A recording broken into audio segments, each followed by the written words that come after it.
Hello and welcome to Operation Silver Screen. This cinema-related operation has been created to clear our desks from stacks of open cases.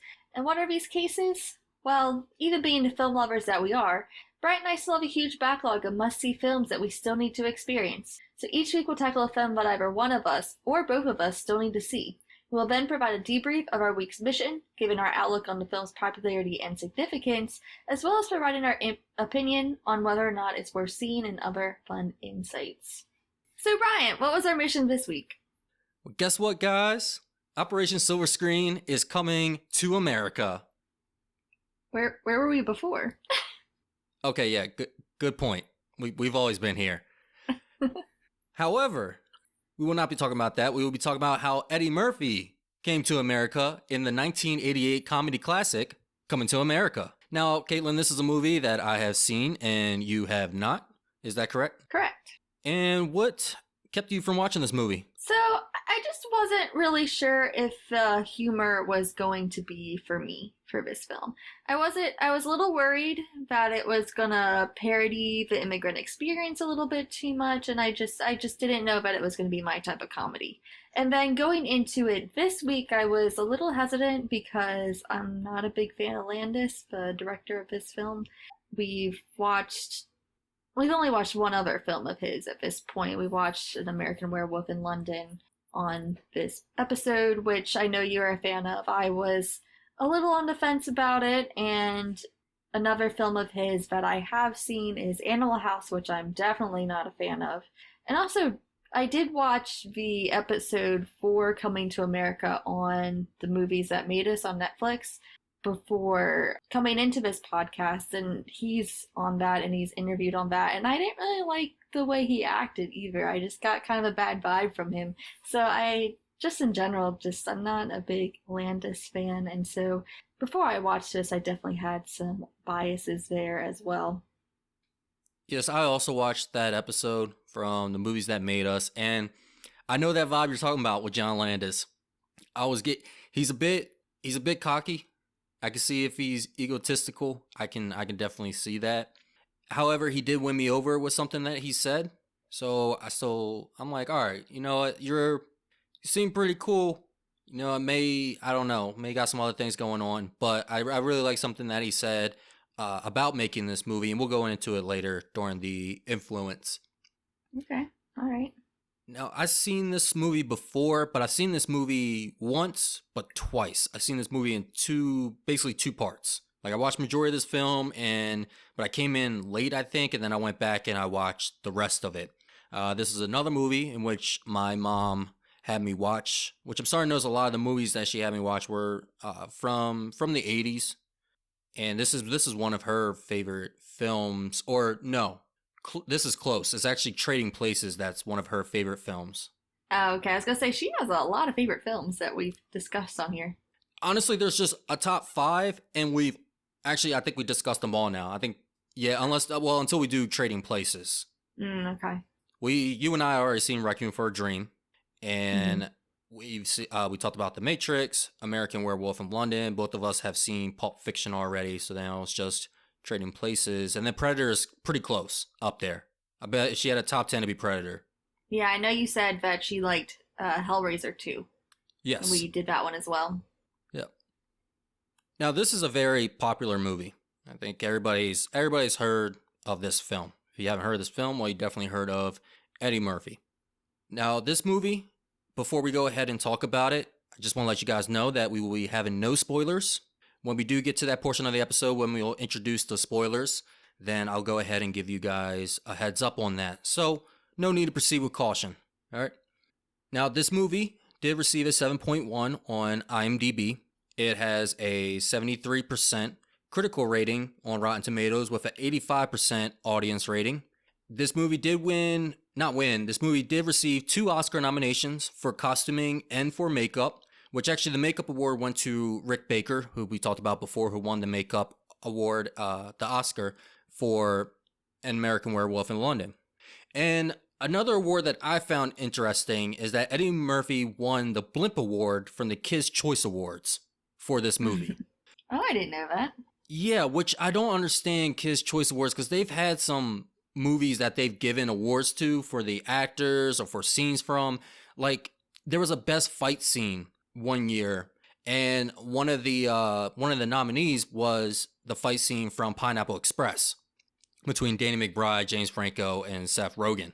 It's like, what did kids have any reason to be watching that movie? Yeah, maybe that fight scene, wasn't rated R, but the rest of the movie, yes. And this movie too. Movie is rated R. There's nudity in this movie. There's a lot of obscenities. So I don't know why this was up there for children. I guess because back with TV, you did have censored versions of movies, but I wouldn't think that a censored version of this movie would have been out by this time. Yeah, they do have some picks like that in their lineup for Kids' Choice Awards, and I always wondered that as well. And actually, I could see you censoring this movie and making it kid appropriate. That is possible. However, Pineapple Express, I have no idea. Like, if you cut out all the scenes where they're smoking weed, that's 45% of the film. Yeah. And then the kids are just going to wonder the whole time, one, why is this movie so short? And two, why do the actors look so sleepy? They're trying to find actual pineapples. Yeah, they're like, I don't get this at all, Mom. Now, did you find anything in your research of the film for what critics had to say about this?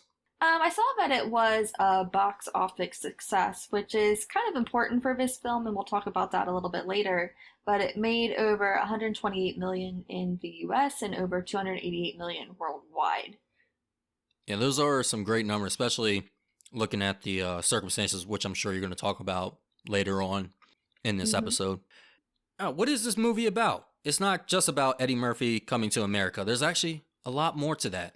Eddie Murphy plays Prince Akeem, a prince who has been arranged a marriage against his wishes, and he decides to travel to America to find his actual true love. Now, Caitlyn, you being new to this movie, what did you think? I thought this film was going to be more of like a raunchy comedy type, and so I wasn't expecting it to be a rom-com at all. So that surprised me, and for the most part, I did like it. I did like that it was a rom-com and that it subverted my expectations of it. I do think that the comedy could have been toned up a little bit more, though. I did have some good laughs from this. There's a particular line in the film that had me laughing when he asked what a certain obscenity meant. But yeah, I mean, I had some laughs, but I do wish that I had a little bit more as the film goes on, because I think it loses a little bit of the comedic aspect as it gets more into the love story. And so I do wish that it had a little bit more of that, but I did like that it was a love story. I think that seeing a rom-com like that was good. I enjoyed that. Yeah, I was a little bit worried too with the whole fish out of water story. I'm not a fan of that. Though most of the movies that like I can think of off the top of my head, they've done it well. So I don't know why I'm always cautious of that. There was actually something recently that I found it to be pretty bad. I can't remember, and that's probably a good thing. We talked about it with Hocus Pocus. God dang it, why you had to bring that back? Sorry. I had to remind you. Jeez. I was about to say, you know what, but don't remind me. I want to go through this happy. But at least Hocus Pocus it didn't make me mad. There's plenty of other movies for that. But however, as the movie goes on, yeah, it is a rom-com, and it's something I didn't even consider to be a rom-com until I read, and it said that it was not only a rom-com but an actual fairy tale. And I think this movie, it does all of that really well. I think this movie does have a lot of laughs in it, but I think I agree with you that it could have had more, or they could have cut out a bit of the script and made it a shorter film. And that would have made the jokes a little bit more concentrated in the runtime. But yeah, I think it does go on for a little bit, probably like 15, 20 minutes more than it needs to. However, I still had an enjoyable time throughout this, and I had laughs, and I continue to have laughs once the movie was over. Yeah, and I really enjoyed our two main characters. One, Prince Akeem, played by Eddie Murphy, of course, but also Semi, played by Arsenio Hall. I think that they both played off each other well and did an excellent job with their performances. They were fun to watch. Yeah, and I actually want to go and watch some of. I want to see if Hall has any other like great films worth seeing. They don't need to be must see, but I would just like to see him in something at least decent for his performance at the most. I've seen plenty of other Eddie Murphy films. Actually, Eddie Murphy's a great comedian. I really like Eddie Murphy. I've seen a lot of his films, especially growing up. So I've seen a lot of the bad ones as well before, I actually had I had some taste. But yeah, now I'm thinking about like, yeah, he was always a comedian I was happy to see as a child. And then as I got older, I saw some of his other works. I saw I don't know, have you ever listened to the stand up or seen the stand up Raw and Delirious? No, I haven't. Those are some great stand ups. They're just not just the best of Eddie Murphy, but just of all time. I think a lot of people reference those.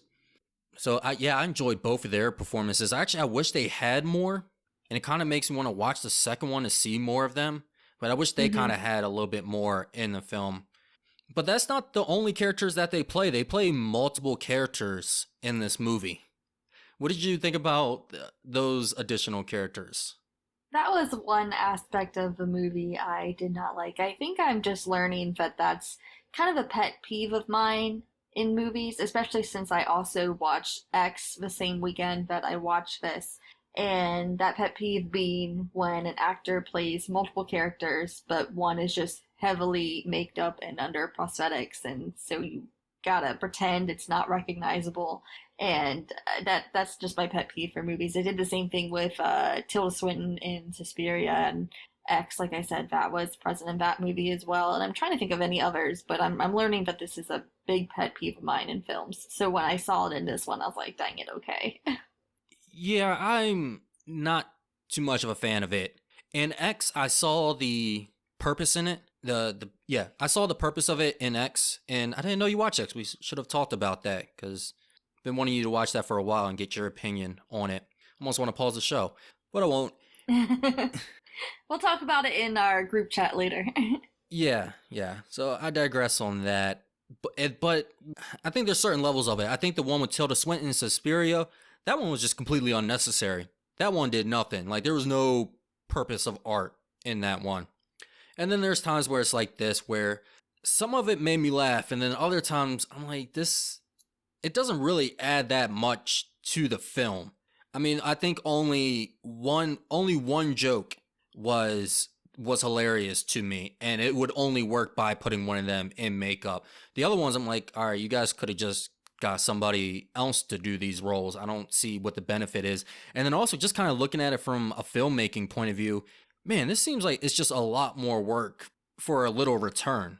Like you have to put them in makeup, take them out of makeup. You have to record the same scene twice on two different ends.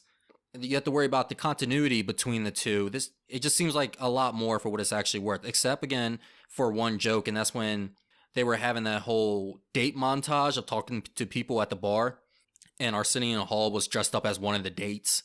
That to me was hilarious. And honestly, Yeah, I wish it was just that one. yeah, I agree. I think it worked in that scene and it had a purpose, but then the rest of the scenes, it didn't work for me, and it was something that apparently Eddie Murphy had wanted, and I wish someone had just like reined him in a little bit. It was like, no, we're gonna cast actual people for this.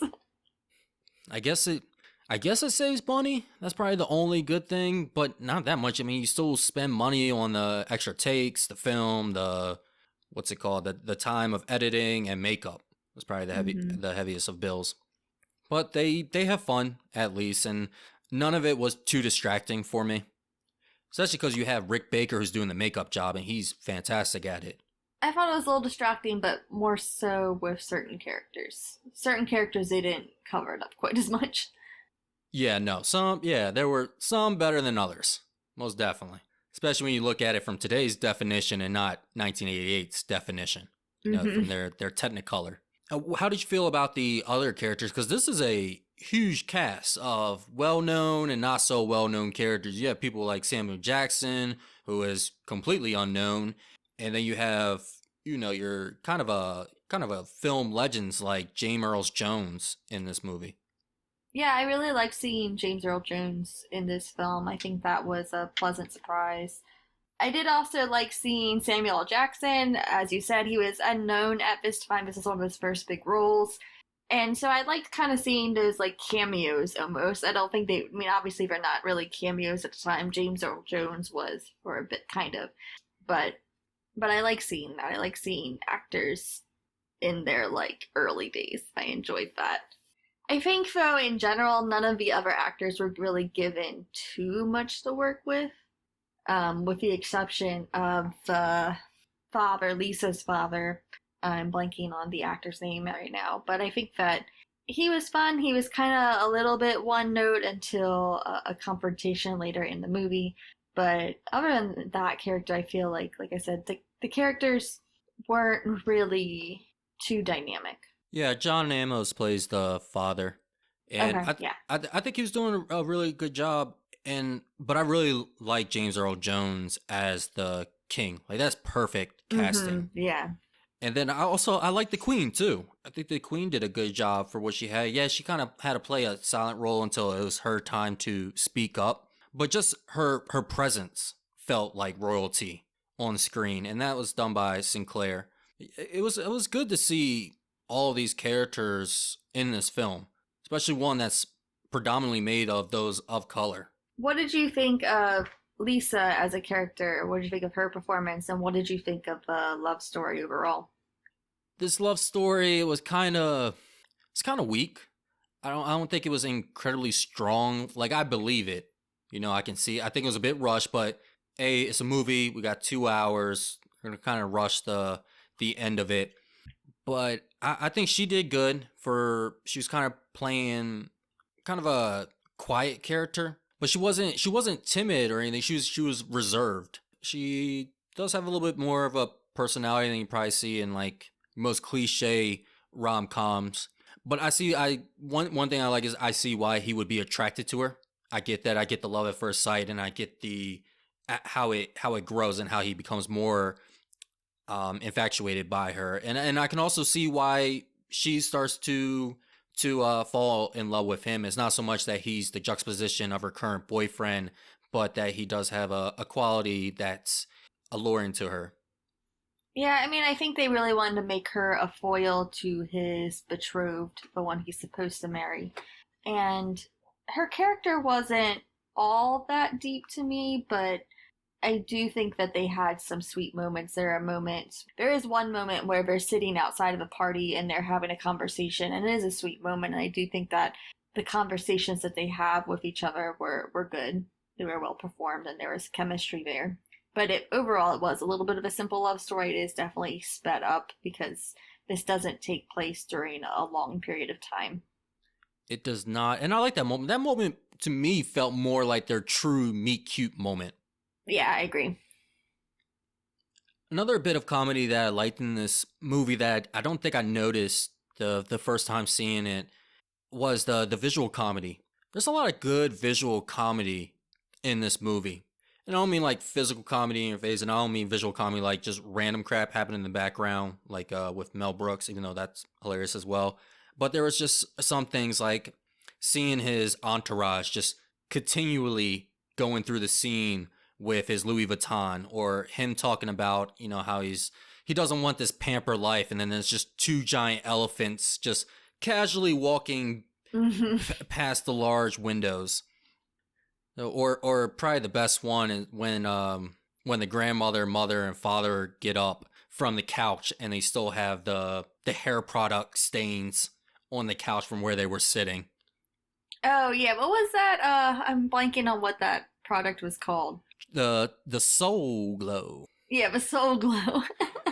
which was used for jury curls, and yeah, man, jury curls will always be funny.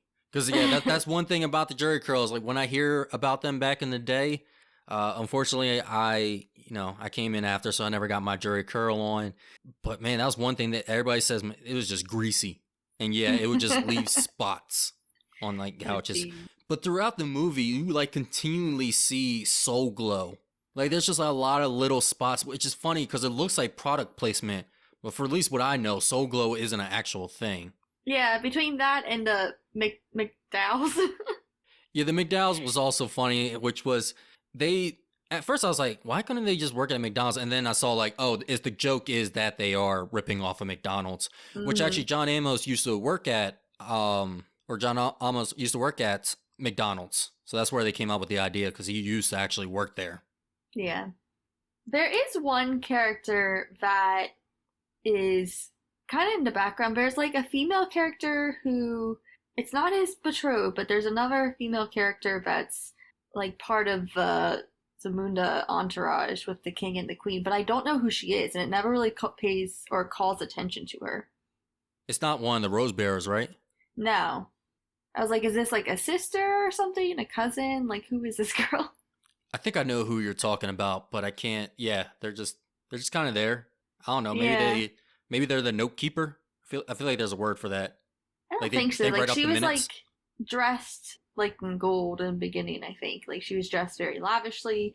And then, like, at the end, doesn't Arsenio Hall's character have like a moment with her, or was that the betrothed? I think that was the betrothed. Okay. But there's definitely a girl in the beginning, and then I think she goes with them to later on with the entourage. But I don't know. Huh. She was just there, and I was like, oh, she has good costuming, but I don't know who you are. Well, everybody has real good costuming, except I don't know if it was intentionally supposed to be comedic, and I'm sorry if this was based on some culture and this was extremely accurate, but the what are they called? The crowns.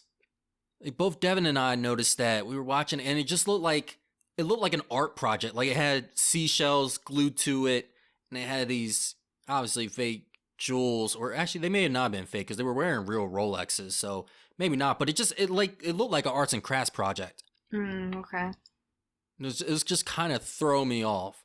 But everything I will, else, the costume looks great. yeah, I will agree that the costuming was really good in this. I like how everybody steals their bags and they go outside, and now everybody's just wearing all these African robes. Yeah. This was a very influential, I want to say very influential movie, but this movie did have its influences and significance, probably actually more significant than it was in its influence. You want to go ahead and start off with the influence? Because I believe you had something for the box office, unless you were going to fit that in significance. So, as far as the influence that this film had, there are a couple remakes from other countries for this film. There's a Tamil film called My Dear Marthandan. I'm sorry if I'm mispronouncing that. That was based on the plot of Coming to America, as well as a Hong Kong film entitled The Fun, the Luck, and the Tycoon that also had the same plot.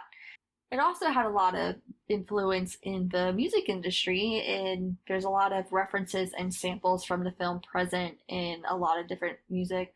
In 2001, Ludacris himself released a song called Coming to America, which is the same year that CeeLo Green released a track called Sexual Chocolate, which is named after a fictitious band in the movie. And then other artists were inspired by the film in their lyrics, and like I said, in their samples as well, including Nas and J. Cole, who have lyrics that mention the film and are inspired by the film, and several other artists as well. Yeah, well, this also had its own legacy sequel, which was done before we actually made this podcast, so we didn't get to do a bonus objective on it. But that came 31 years or 33 years after the original movie. So, movie definitely has some legacy to it. That movie I heard didn't do all too well, but it was still very popular, and I know a lot of people were looking forward to it. Yeah, I actually do look forward to watching it now. Yeah, I'm probably gonna still put it off for a little bit, to be honest. But one day I'll watch it. Somebody's Yeah. probably gonna have to put it on for me.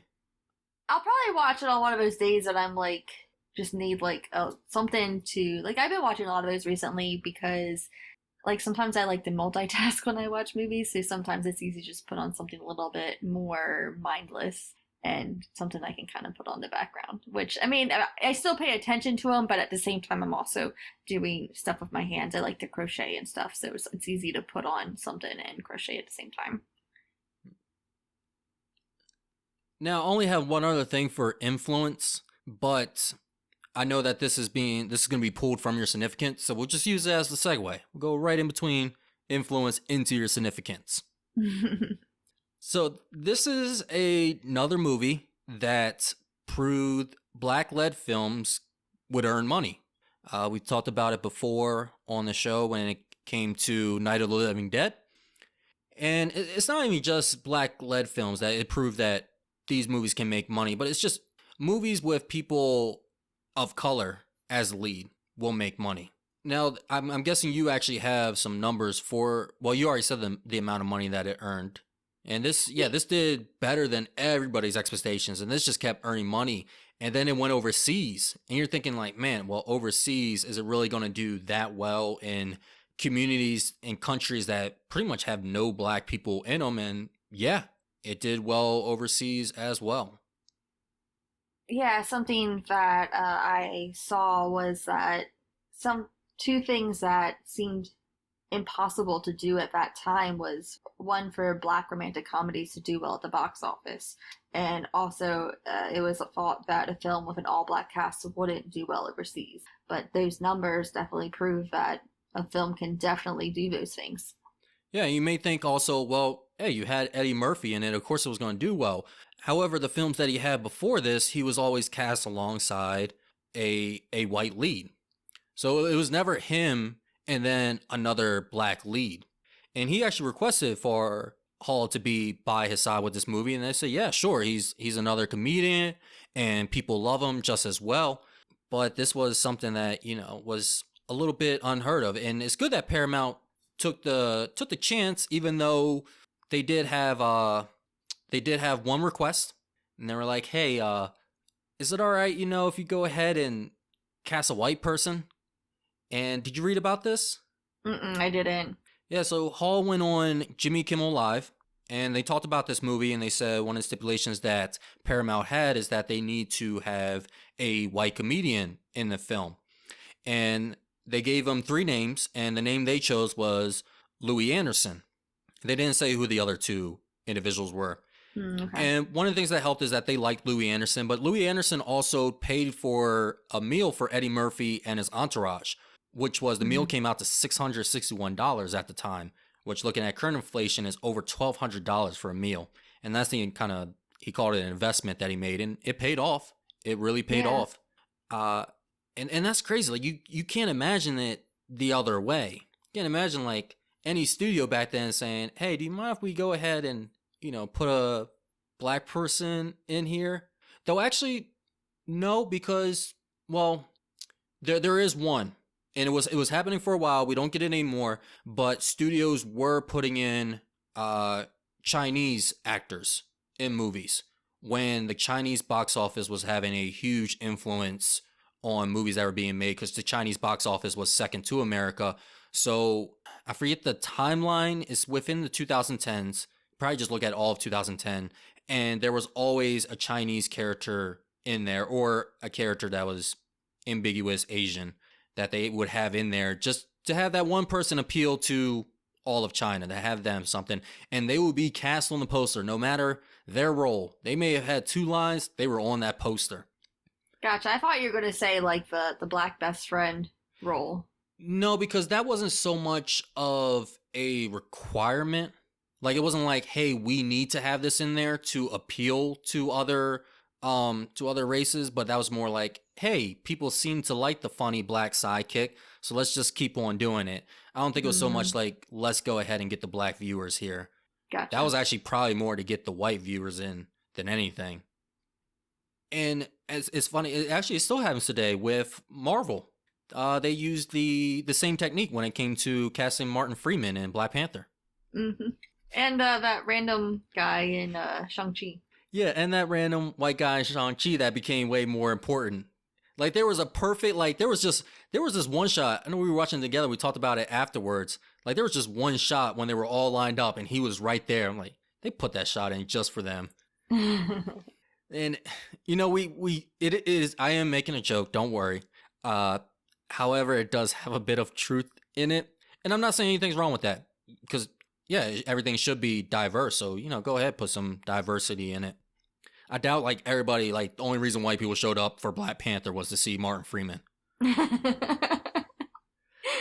Though I am still really hoping that they at least give him one scene, or I don't care if it's a red herring, but I would love to see Martin Freeman at least say he's the Black Panther. Or for some people to start suspecting that he's the next Black Panther. And of course, this episode is going to come out a little bit later, because this is our backup episode, so Black Panther is going to be revealed. But man, that would be something. Yeah, it just goes ahead again and shows that people of color, or people outside of Caucasian, that they can also earn money.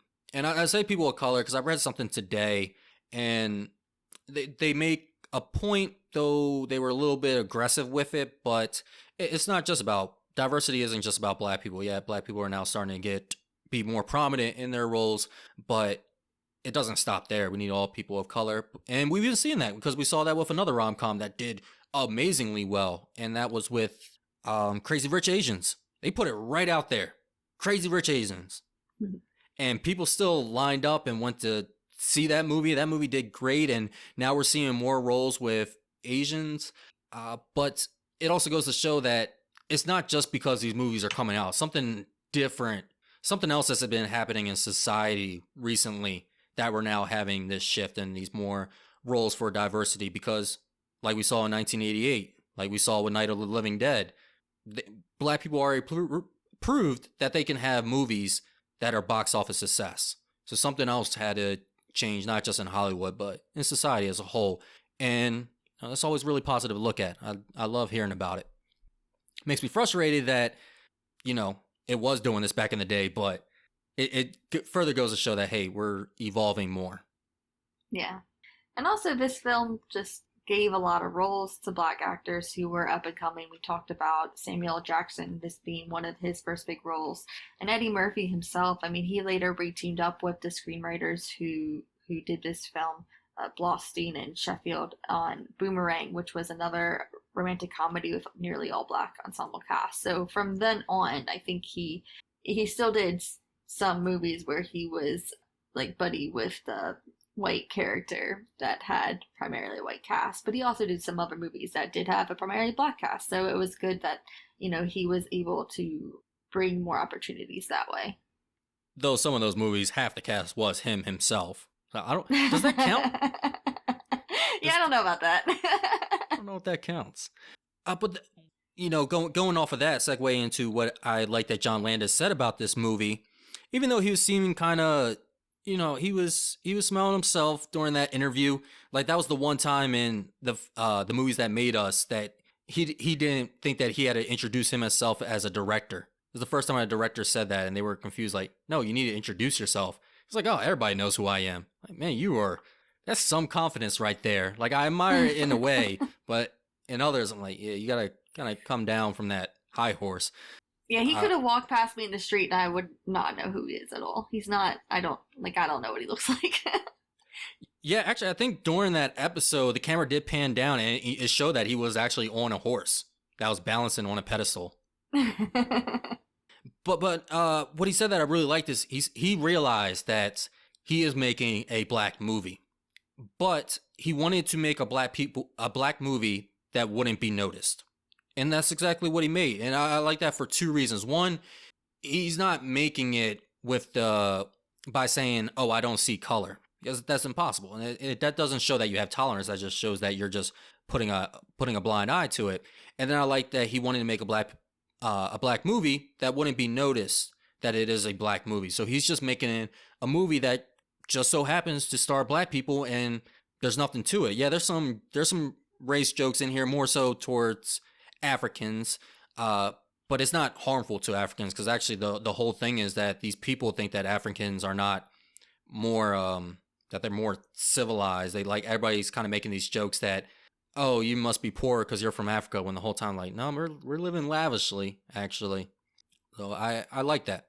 That's what made me kind of, okay, I got some respect from you. I don't know that I agree with that. And looking at some articles, I do think that there was a lot of controversy over its depiction of Africans. And that was something else I kind of put underneath this section. But it's parodies Africans and Africa in a certain way. I think that it tries to balance itself out with kind of making that joke that there is a character who's clearly supposed to be xenophobic, but I do think there are some xenophobic depictions in the film itself that it doesn't shy away from. No, I think, yeah, I agree. It doesn't portray Africans in the best light. It does more so for black people from America. And then that's the way they set it up. They even said that while they were making this film, they didn't know anything about Africa. James Earl Jones even told them, like, you guys don't know anything about Africa, but you sure do know Queens. And that's where the focus was. I don't think anything was very, like, straight out offensive it could have been just out of ignorance, but I don't think anything was meant to make you laugh at Africans. And so I wasn't offended by it. Yeah, could it have been better? Yes, but Yeah, just but you're because not it could have been, African. huh? You're not African though. I can say from my point of view, not being African, at least from my point of view, I didn't think it was offensive. Granted, I'm not the one to make the call. I'm saying personally for me. I'm not making the call saying it's not offensive. I just think at least from my point of view, I didn't find it offensive. I definitely didn't watch this movie and have any laughs at Africans. Africans were in no way were they in my eyes did I look down less at them after watching this film. So I could say, at least for me, walking away from this film, my opinions of Africans didn't change at all. Yeah, I mean, it's definitely something that there were mixed criticisms about. I don't think that, at least my concern going into this film, was that it was going to portray the immigrant experience poorly, and I don't think it does that, at least. Yeah, this doesn't go like Pet Detective 2. I don't get this reference. Oh, you never seen Pet Detective 2? Ace I've never Ventura? seen Pet Detective 1. You've never seen Ace Ventura? Oh my god. Are we doing this show for us or for you? Confused at this point. I'll just say that their depiction of Africans, it was like your savage Africans. Like you don't know that you're about to be eaten kind of savages. Okay. Yeah, Gotcha. that's when I find that I'm like, come on, guys, like there's more out there. So I think like in this, yeah, it may not have been accurate, but hey, it showed them like they're the ones that look the best in this movie. They do. Yeah, I definitely feel like it, when you have that sort of like fictional country that's supposed to represent Africa, you're going to kind of have an issue just with that concept in general, because you're homogenizing a whole continent in this one fictitious land. But as far as the story itself, I do think that it tried to balance itself out by, like I said, by having that xenophobic character and kind of portraying that as something that's wrong, but it tried to make up for itself in that regard.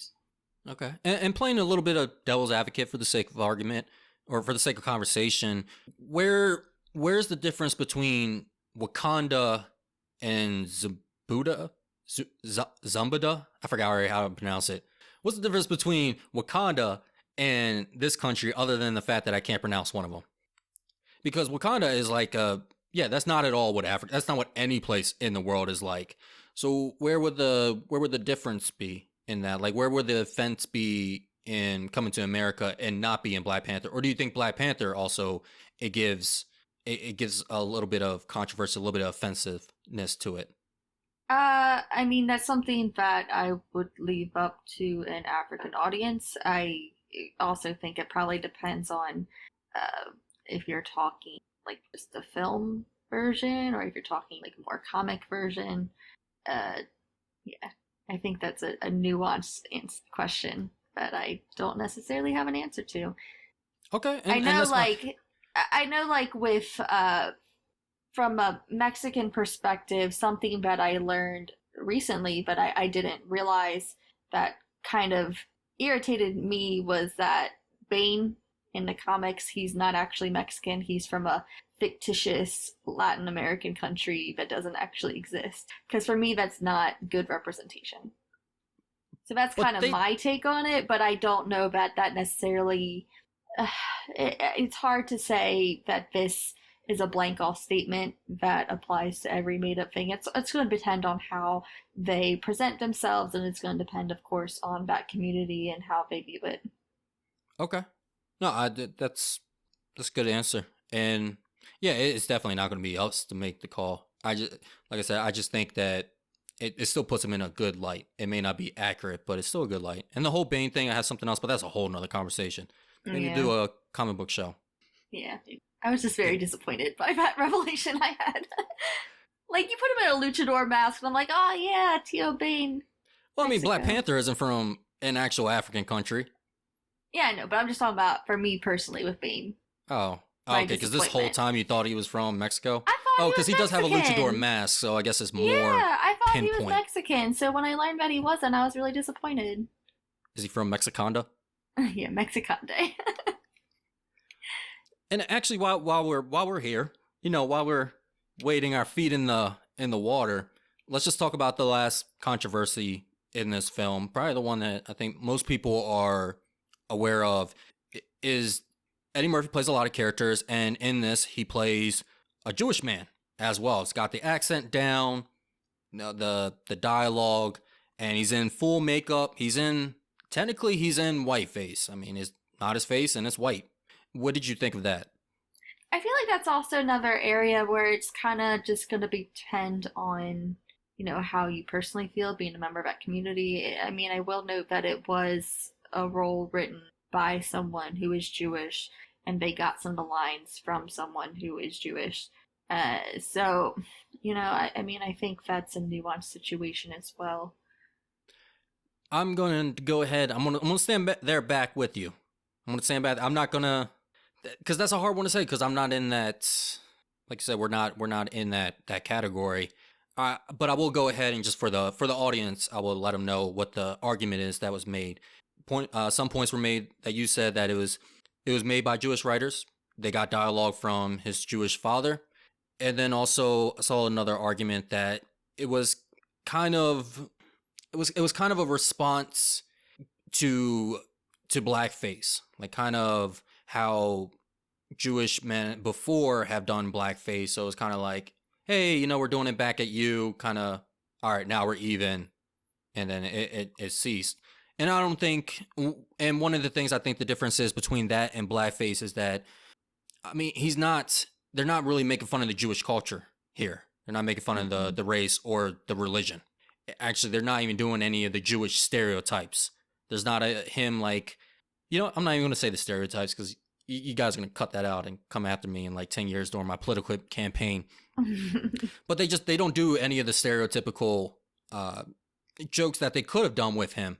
They just have him there.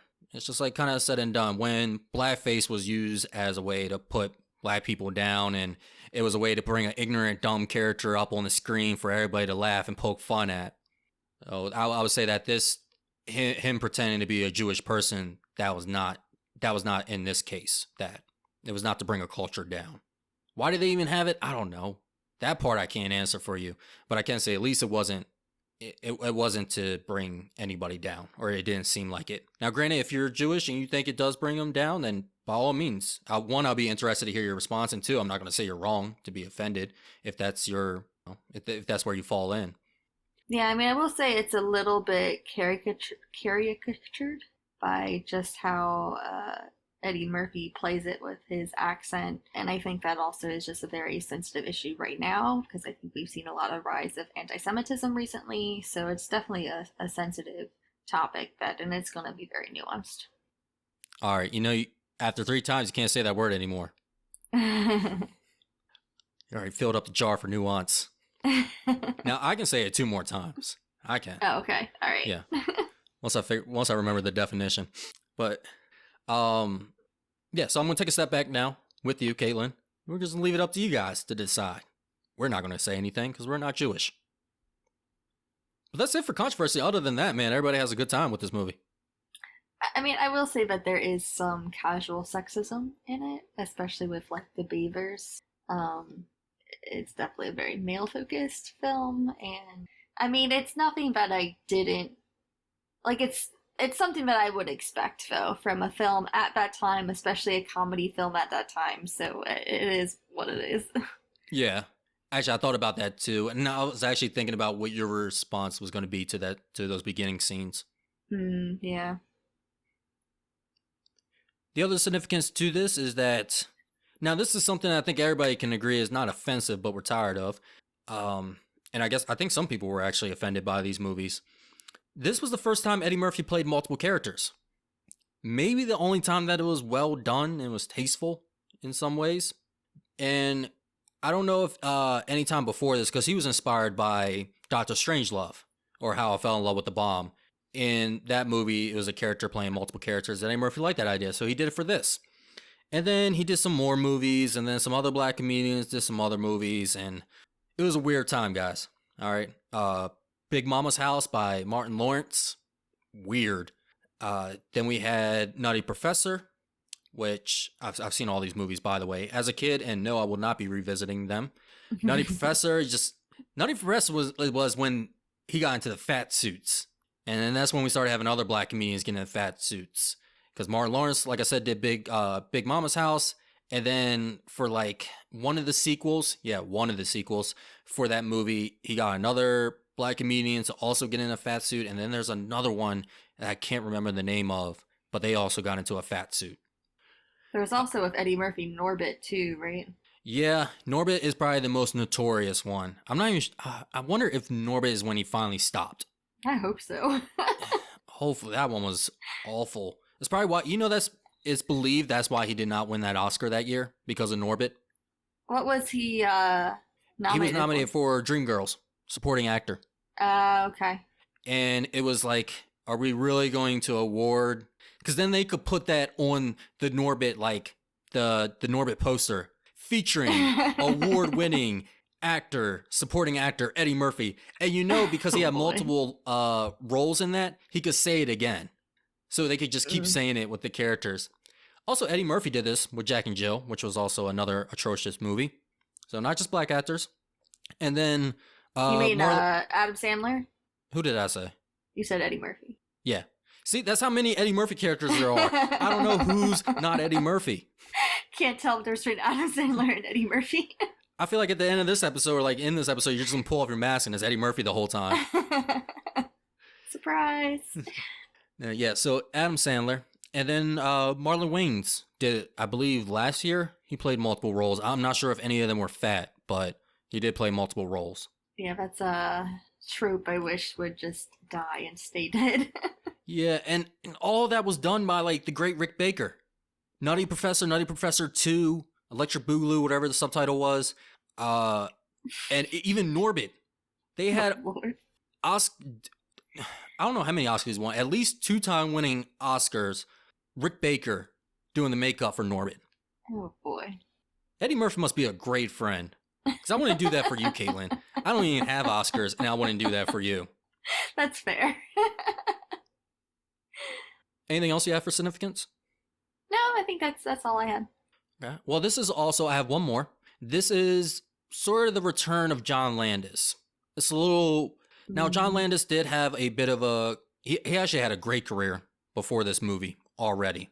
We already talked about American Werewolf in London, Blues Brothers, Animal House, Trading Places. He was doing great. So it's not... So it's hard to say whether or not that this movie kept him going or brought him back. But he did have an incident during the filming of The Twilight Zone. He was one of the directors for one of his shorts, and... He was the first director to ever face criminal charges because of the incident that happened at the Twilight Zone, which led to the Twilight Zone movie trial, in which him and 3 other people were supervising the filming process, and a helicopter crashed and killed a 53-year-old man and 2 Vietnamese children, who were, I believe, 8 and 6. So he was brought up on manslaughter charges, and this went on for 4 years. And either during this or after he was acquitted, Eddie Murphy requested, personally to have him on this film. And Eddie Murphy was a big name at this time, and he was big enough to make that kind of request. He was actually making all sorts of requests for this film, and he was getting them. I wonder, now that makes me wonder too, if there were any black actors before Eddie Murphy that could have this type of power. What do you mean? Well, to be able to go into a studio, say that, hey, I want to make this movie.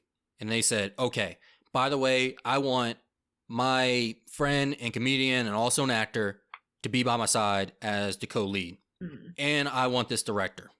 And I read this on IMDb. I couldn't find it anywhere else. But I did read that he also had Charlie Murphy be his stand-in for $1,000 a day. Oh, interesting. Which also, if you never heard it before, he does an interview where he talks about Charlie Murphy, I believe shortly after Charlie Murphy's death. And man, the things that brother relationship that they had, oh, that's a good one. That's an emotional interview. And as somebody with siblings, that was really powerful, and it was uplifting and motivating to hear. So if you have time, go ahead and check that out as well. Oh, that sounds like a rough one. It is a rough one, but it's such a great story of like how they brought up each other. It wasn't even Mhm. so much Eddie Murphy. They really neither of them would be in the position without the other one. Who would you recommend this movie to between the general audience and the cinephiles? I think both. I think probably leaning more towards the general audience just because, I don't know, sometimes cinephiles can look down on rom coms, which I don't think is fair at all, but it's how it is sometimes. So I do lean a little bit more towards the general audience. But I do think that cinephiles would enjoy this too, and it's a good movie. I mean, they should be watching it. Yeah, I also agree. I probably lean more to the general audience, but if cinephiles were to ask, "Hey, can I get a rom com recommendation?" This would be one of them because, like you said, cinephiles sort of look down on rom coms. I talked about during Pretty Woman. Like I thought to myself, I do feel like I kind of don't watch enough rom coms, or I do look down upon them. But there's a lot of them that I really like. Hmm. Okay, guys. Well, coming to America and coming to this podcast are the spoilers. Now, if you haven't seen the film, please go ahead, refrain from listening to the second portion. If you don't care about spoilers, then hey, go ahead, continue. I'm not going to be able to tell you what to do. But if you have not seen the movie and you're wary of spoilers, then hey, do not continue any further. Okay? This is your last chance. Now, Caitlyn, were you surprised as I was to learn that Lisa was played by Eddie Murphy? Honestly, I wouldn't be surprised at this point. Not at all. It's like those videos in that show, Is It Cake? But Is It Eddie Murphy? Yes. That's exactly what this is. I would watch that for seasons on end. Rick Baker should definitely do that. Like not even just Eddie Murphy, just all sorts of actors and actresses. Just put them as different people, and you have to sit there and guess like which one is the real one. Mm-hmm. Yeah. He could do that. That would be a good show. I'd watch that. Mm. Is there anything you want to talk about with the spoilers? There's really not too much to spoil with this movie. Yeah, I was going to talk a little bit about a trope that's common to rom-coms that really isn't my favorite trope. I'll still watch movies with it in it, but it kind of irritates me. It kind of goes along the line of the miscommunication. It's when one character is lying about their identity and you have to follow the film where he's trying to keep his facade up or her facade up depending on the rom-com. And so that film definitely has this. Akeem is pretending to be poor so that the love interest will fall in love with him based on who he is as a person and not the amount of money he has. But I feel like sometimes the lengths that he went to in order to hide this was just a little bit too much. And it's like in your head you're thinking, okay, why don't you just say this? Or why don't you just do this? And like it did get frustrating at times for me. It frustrated me too, but I reminded myself that he has had little social interaction, so his ability to create an excuse on the spot would probably be something like this. That's true. That is true. But yeah, we have that whole thing, and then we have to have the climactic scene with the tension of, oh, she left because he was faking it the whole time. Which honestly, I don't know. From I guess from a male's point of view, my point of view, I think he had a good reason to why to keep his identity safe, or not safe, not even safe. Why he kept his identity from somebody. I agree. I feel like that's like you don't like being lied to, of course, but it's a situation that you could be a little bit more understanding with. Yeah, it's not like he. Yeah, it's not like he was anything else. I'm trying to think of the other rom-coms where there was like that identity switch. It's a very common trope, but right now I'm blanking on it. Because it's so forgettable. Most of them are so forgettable. Well, It's so at this true. point, all of them are, except for this one. Yeah, I'm thinking about like one of those Freaky Friday movies. Was Notting Hill? I mean, you don't know. I don't think you've seen that. I'm trying to think if Notting Hill was like that, but I don't remember. Usually it's like there's a celebrity and he's hiding his identity or she's hiding their identity so that they can be with someone who's lower. So it's kind of similar. I mean, it's not royalty, but it's like celebrity status. The Princess Switch. I don't think I've seen that one actually. Yeah, it's Vanessa Hudgens. She finds that there's a royal female that looks exactly like her. They're both played by Vanessa Hudgens, so they Oh, switch the places. Christmas one. Okay, I have seen that one Yeah, actually. that was actually a decent film. I didn't mind it. I do enjoy cheesy Christmas rom-coms. Yeah, well, it was a nice little touch of cheese. I'm lactose intolerant, but uh, that little bit I can handle. Okay, so Notting Hill was not like that. One cliche I thought they were gonna do, and they still kind of did it. But since we have that climactic scene, she leaves. Oh no, Eddie Murphy's gonna go ahead and marry that one bride. I thought it was gonna be the storming of the wedding or running away from the wedding, running Yeah, from I the did altar. too. Which I can only think of two films that it really works in. And one of them is The Graduate, which you haven't seen. There's a scene in there with a wedding, and then Rugrats in Paris, which once Yes, again, I knew it you were all going comes to say back. it. Yes, I was saying, if you do not say Rugrats and Parents, I'm going to disown you. That one was amazing. Of course, I'm going to reference that one because that's one of my favorite moments with one of my favorite characters. Ah, it always goes back to Rugrats. It always comes back to Rugrats. Is once we start doing Patreon, we're going to start doing revisiting films. But it doesn't do that. I mean, the wedding is interrupted because I like it that the veil was revealed and it was Lisa. It was a nice touch, but at the same time, like, we don't always need this climactic twist at it. And they could have settled everything right there, and then we could have just moved on. Yeah, I actually felt that it was a little bit rushed. Like, I would have liked to see something that kind of showed her changing her mind a little bit.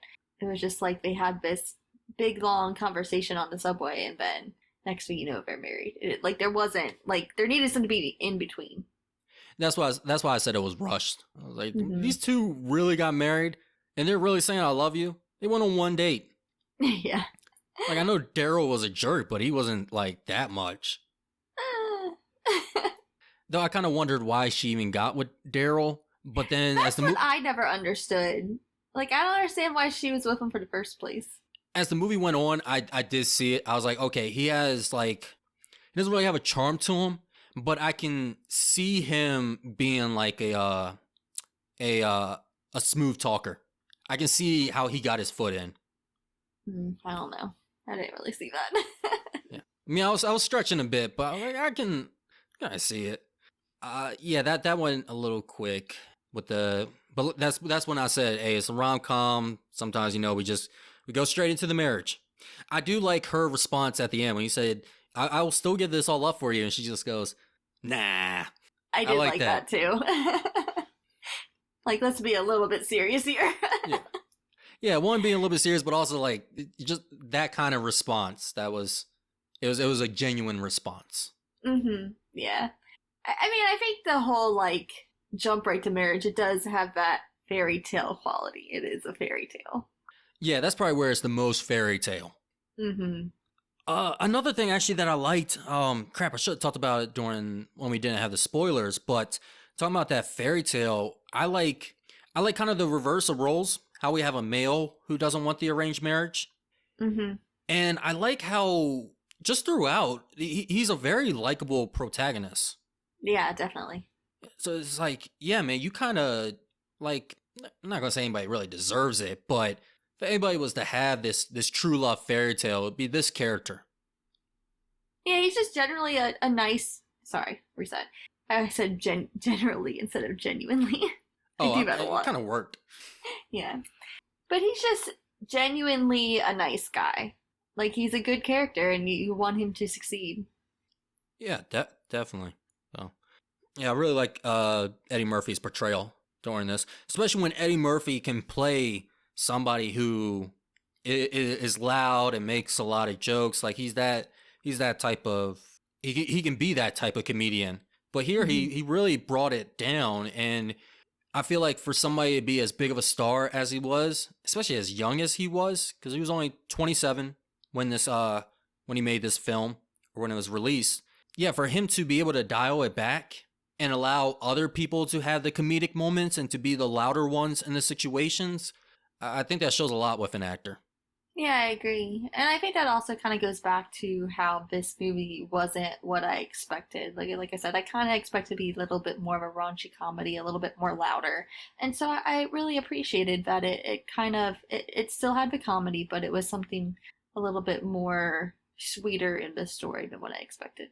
Now, do you think this holds up? I think it holds up for the most part. Like, obviously, there is some cultural depictions and, like I said, some casual sexism here and there that don't really hold up. But overall, as a film, I think that it's still a good story. I mean, rom coms, it's a story that in general just holds up very well throughout the time. It's a like I said, it's a fairy tale. It's something that just keeps working as a plot. I agree. Yeah, even with those things that it could be tweaked. It could be tweaked for today's time a little bit, but I don't think it's shocking to watch it. There's definitely some other ones. I'm guessing Animal House is one of those. Interested to see that. And then the comedy, I think, holds up. Like I said, I wish that they had done a little bit more with it, but there are jokes that are, genuinely funny, and they're still funny. Yeah, I like the jokes. Yeah, they are timely. Like they just work all the time. There's nothing really to yeah. They're talking about some boxers, but I mean most of the names you're gonna know. They talk about Mike Tyson, Muhammad Ali when they're arguing in the the barbershop, and then you can just fill in the rest. Yeah, there's nothing really that's gonna be like, wait, what? Now the Jerry curl, maybe, but actually no. The way that they depict the Jerry curl in here and the way they make that joke, you're gonna get that joke even if you never heard of a Jerry curl. Yeah, You may look it up definitely. and be like, were people seriously using this? Yeah.